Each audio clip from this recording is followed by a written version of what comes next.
Direkornya tayo pa.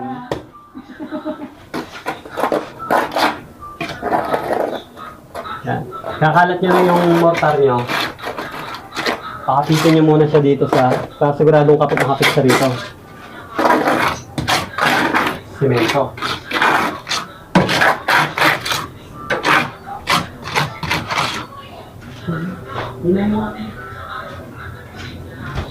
Yan. Tapos na yan.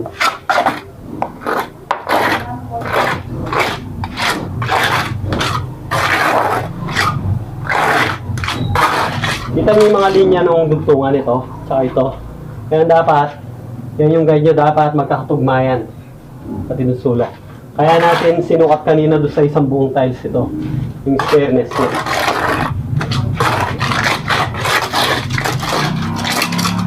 Yan.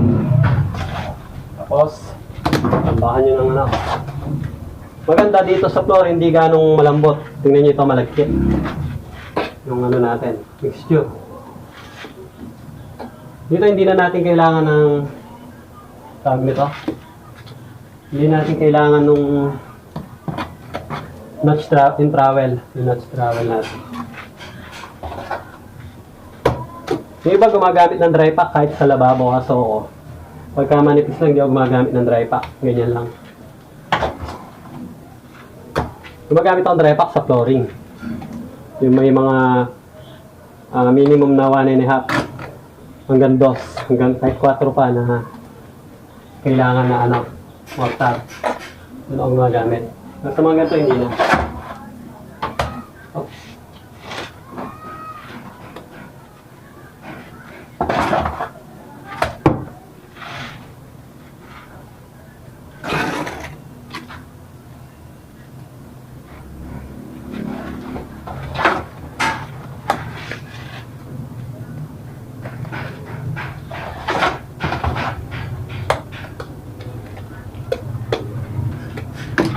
Pantayin nyo lang.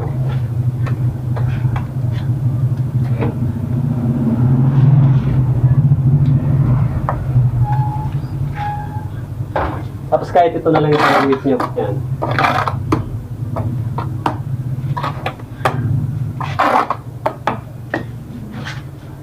Tapos yung araw natin nakaharap doon against the wall.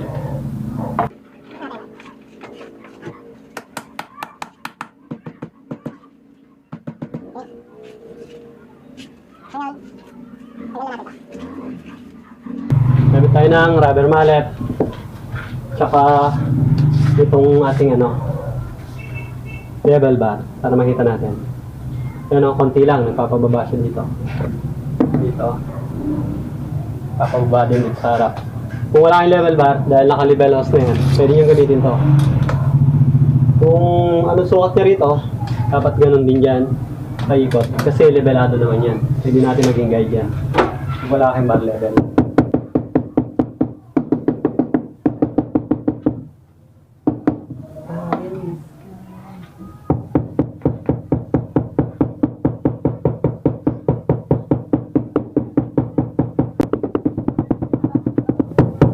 Pag pupukpok pala kayo gamit ito rubber mallet, huwag kayong papalo dito.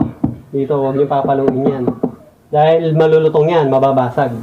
Kung gusto niyo siyang paluin sa part na to, o sa part na to, dito lang, papunta na, umpisa nyo rito, papunta dyan. Pero hanggang dito lang kayo, huwag mismo rito.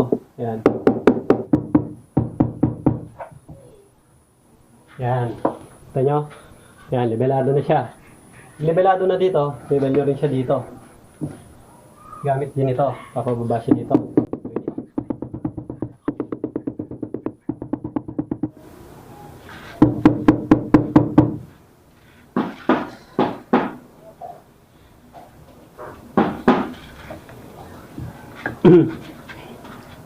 Ayan. Oh, so okay na to, level na. Hindi.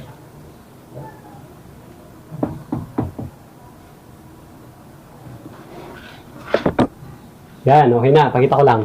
Pakita ko na malapitan. Tingnan nyo to. Kita nyo ba? Medyo malabo. Yan. Yung level natin, nakuha natin yan. Both side yan. Yan, both side. Nivelado.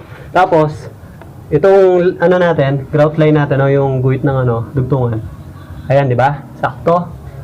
Dito, sakto din. Tapos, yung sulok. Okay, di ba? Walang awang. Ibig sabihin is squalado. So, ayan na yung pinakaunang tile natin. Yan ang ngayon nasusundan natin. Kahit hindi na tayo gumamit ng tansiyaw na paman, yan ang yung pinaka-guide natin. Dito, maglalagay tayo ng isa. Tapos dito, meron ako mga tinabas. Ganyan lang yan. Ganyan yan, oh. Dali, sige ito metros. Ito rito yan. Yan. Dahil ano siya, yung sink natin is 60 cm din kamukha ng tiles. Tingnan nyo sa dulo, oh. Bali, isang tiles na naman yun dito. Pero, hindi siya buong 60. Tabasan din. So, after nitong dalawa, tapos yun, tapos na tayo sa floor. Okay, bali, sana nakuha nyo paano ilagay itong dito sa may sahig, at saka dito sa wall tiles natin, at saka itong floor tiles natin. Ngayon, ibibilisan lang natin to para hindi gano'ng mahaba yung video natin. Total na ipakita ko na sa inyo paano gawin to.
Ayan, bali, yung gilid na lang yung wala, no? Nalagay na rin natin tong ano, ating kitchen sink. Ayan, no?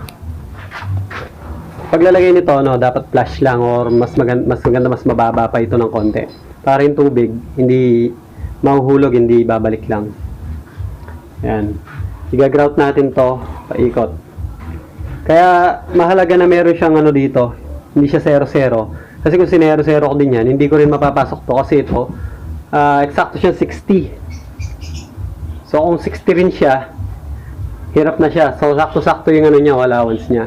Ayan, o, yung mga allowance niya dyan, yung sa grout line niya, ito.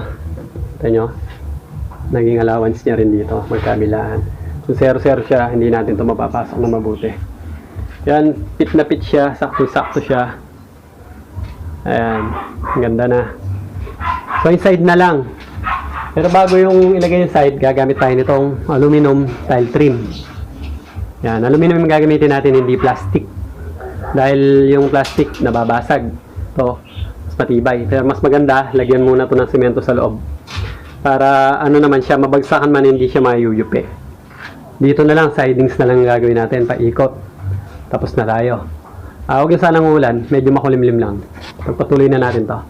Yan, bali, nakakat na natin itong tile trim natin, itong aluminum tile trim natin. Itong mga nasa taas, ito, pinix ko na yan. Itong dito sa ibaba, ito pala yung kakawit ko ngayon, hindi ko pa pinix yan, kasi lalagyan pa natin yan ng adhesive dito, tile adhesive sa loob. Yung doon, okay lang na hindi nalagyan yan, kasi hindi naman yung tinatamaan. Ito, madalas yung baka pag nababagsakan or nababangga, pwede siya mayupi, di ba? Kaya lagyan natin sa loob ng palaman dito, pampatigas, pampatibay. Kaya ito, sinuot ko pa lang kaya nakatape siya. Ganyan siya. Yan, tinabas ko pa lang sila. Kaya ngayon natabas ko na, balik ganyan siya. Natabas ko na itong lahat sa harap na ito, sa ibaba. Ilalagyan ko muna ng adhesive. Tapos ilalagay natin. Pagkatapos, yung sidings na lang. Tapos na to. Okay.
Yan ba, nakat na natin yung sidings, no? Ilalagay na natin. Pero, bago ko sila ilagay, mapapansin nyo, nilagyan ko siya ng extra, ano rito, na mga, pinadaanan ko ng grinder. Kasi ang problema rito katagalan, pag minsan sa nakikita ko, sa iba, natatanggal ito kahit hindi naman ang paw, bumibitaw. Siguro dahil yung sa gravity, tsaka mabigat din kasi ito eh. Ito, dinagyan ko siya ng extra, ano, para kakapitan ng mortar. Ayan, no? Para, pag pinasukan niya ng halo, maganda yung ano niya, yung kapit niya. Hindi siya basta-basta mahuhulog sa katagalan. Yan.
Ayan, tapos na.